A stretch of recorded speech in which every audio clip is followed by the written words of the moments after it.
No, Nick, you can start singing if you want. It's your first time on the show. So no, I'm just kidding. Welcome back to the Stockwell Roche Show. I'm Jason Stockwell, Remax Results. You're listening to the Stockwell Roche Show every Sunday, 10 a.m. here on AM 1280 The Patriot.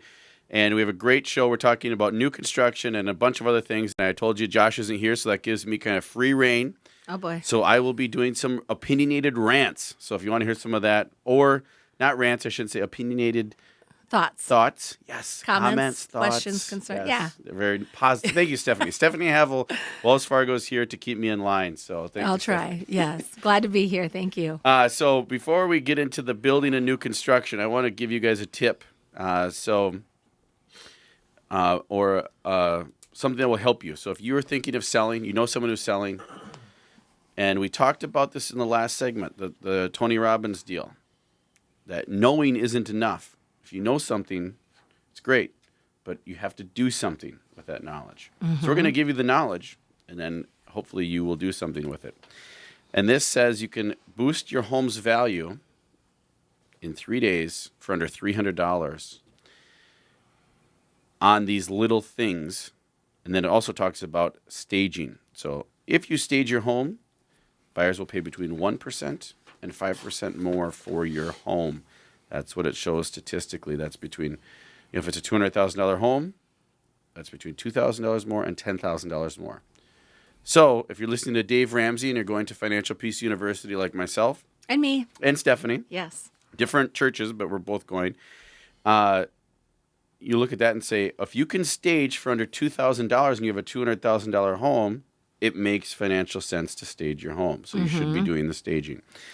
But I tell sellers, and this is the cheapest, most cost-effective way to improve the value of your home, paint.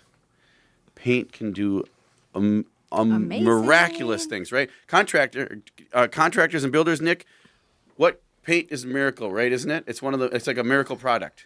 Paint is the only thing everyone looks at, for the most part. It's the most critical, I guess. But good painting. Good painting is definitely gonna sell your house a lot faster. It's even like women. We paint our faces, right? Right? Yeah. Sorry, I had to digress there. That's why I love Stephanie on the show. She always brings it back I love it. So painting is one thing you can do, and typically you're going to spend about $100. If you're doing it yourself and painting your house to renovate or to put it on the market, you're going to $100 to $150 is normal for. It doesn't have to be the Ralph Lauren paints or anything like that. I mean, your standard. Yep. Regular run-of-the-mill paint. You have maybe trim. Not in a custom construction home, but your white trim is dinged up. Paint it. It's got marks all over it. It's got dirt or whatever it is, right? The other things that you can do that are easy is declutter, right? We talked about that. But then fresh flowers, lamps, throw pillows, and curtains are all cheap and easy, and they can make your home worth more. And throw pillows. And didn't Dave Ramsey say bake cookies, right? Was that? Did you hear that last cookies, week? Was it? Yeah, bake cookies or make your house smell good or. Especially now when the snow's gone and we're coming into spring. Mm-hmm. Power wash your sidewalk, power wash the front of the house, get all the cobwebs, the dirt, the dust. It just makes it look so good. Well, they're probably inexpensive to rent, or I think $75. Oh, can rent cheap. a power wash. Or you and your neighbors go in on it and power wash the neighborhood because. Mulch is very cheap as well. So those are some things you can do easily. Now that's knowledge. Now you got to act on it and do those things, and we'll be happy to help guide you through that should you need any help or questions on that.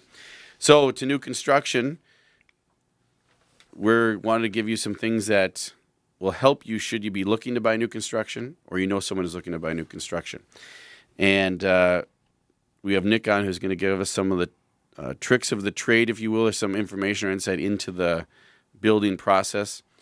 And it can be daunting, it can be overwhelming, it can be scary, and that's why you're in business, Nick, because most of us wouldn't be able to either, number one, just have the ability to do it, or two, have the time to do it, or the coordination or the resources to do it. So what's some things that you'd like to share or to give tips to consumers about when they're building? Like, what do you look for in a builder? Why would they want to choose you as a builder? What are some things to look out for, to be cautious of, that it may not be obvious to someone? Everything may look hunky-dory, but what's going on. Yeah, to the Yeah. average consumer that has no idea about what it takes to. So that's a lot of Yeah. the questions. So I'll let you just go with those. Just start and go. Yeah, All right. just ramble.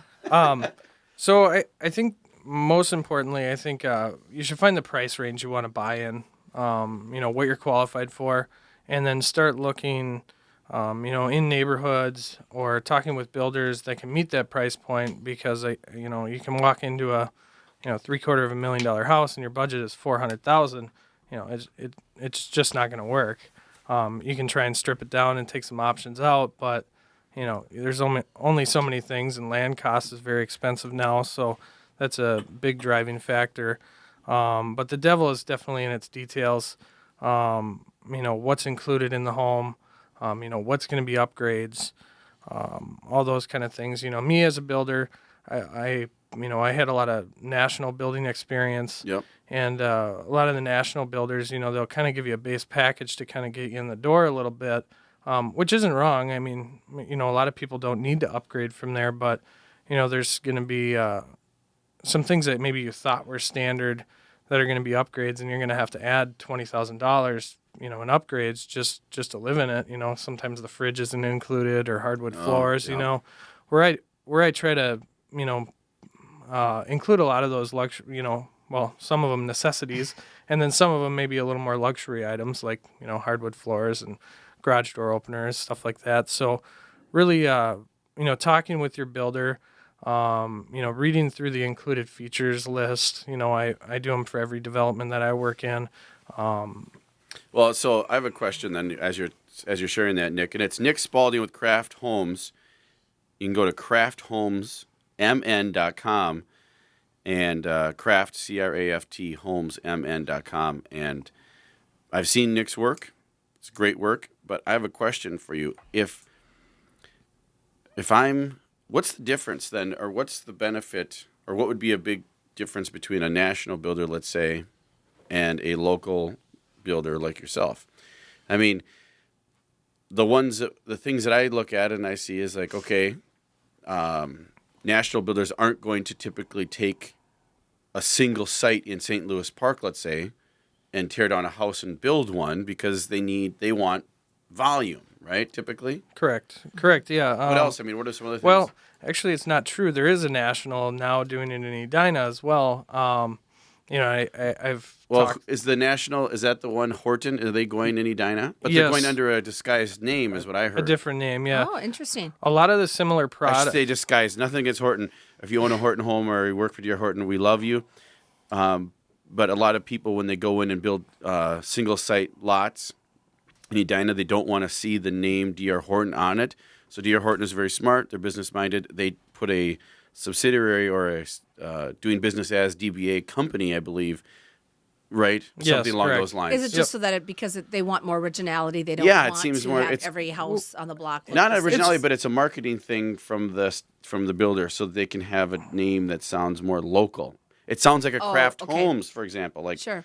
that's not a national because you know what I mean. Right. But Okay, anyway, so gotcha. they are coming in and doing They're non. doing it a little bit. They're getting in the marketplace, and I think they're just marketing, more of a higher end product, I guess, a little bit. They're using different materials, but even with those guys doing it, it seems like they might have some problems changing so fast, because they build D.R. Horton probably builds 300 homes in the Twin Cities area, and they're used to doing it one way, and then they have this one branch that does it a different way. So it's just hard to make that change. Is there sometimes Nick, I think maybe people might think they hear custom home or custom builder, and right away they think, I can't afford that. I'm building a $400,000 house. I can't afford a custom builder. Is that really true, or? I think it's actually somewhat true. If you research your builders, I would consider myself a custom builder, yet it's not in my name. But I have floor plans that I've built many times. Some of them I haven't made any changes to them, and then other ones, we might move a wall here or there. Or I get customers that come in and say we want to develop something ourselves. We have somewhat of an idea of what we want, and then we draft it up and come up with a price. But for the most part, it's been pretty comparable as far as some of the homes that I've built Right. quite a few times. Well, and I think that's an advantage because, you see these homes and you think, geez, I really like it. But, based on my family's needs or our kids or our activities, whatever, maybe we want that, maybe larger family room, but smaller bedrooms or something like that. So those are things that you're able to Absolutely. accommodate. And Yeah, absolutely. I have one floor plan. I built a lot of them. I built a lot of them in Chaska, and it has a loft in the upper floor, and it seems like it's 50-50 if they want the loft or if they don't. Well, that customer comes in, if they don't want the loft, we just, move a couple walls around. No big deal. Doesn't Right. even really change the cost of anything. There's a small drafting fee, but it doesn't change the cost of the house. Well, and I think, so. too, like kind of what you're alluding to, Jason, and you even said it too, Nick, is what we really stress to our buyers. So Wells Fargo has some really great construction financing programs. But like you would agree, we always make sure get pre-approved first so that when you do go to, Craft Homes and say, I want to build a house, you know exactly what you're approved for. And so we kind of let you know, to make sure if you're choosing those upgrades or making those changes, make sure you're communicating with your lender because that's the last thing we want is, you're approved to buy this house and then you start building and making all these changes and oops, we can't afford that. But there's always that flexibility, so make sure you work closely with your lender. So takeaways, I would say, for first couple of tips for you folks out there, for you if you're thinking of building or know someone who is research, like location, and also plan. If you fall in love with something and it's way over budget, it could be devastating, or you could put yourself in financial hardship. So we'll be back with more great information from Nick Spalding with Craft Homes and Stephanie Havel with Wells Fargo. I'm Jason Stockwell, and we'll be back. Dressed in their summer clothes.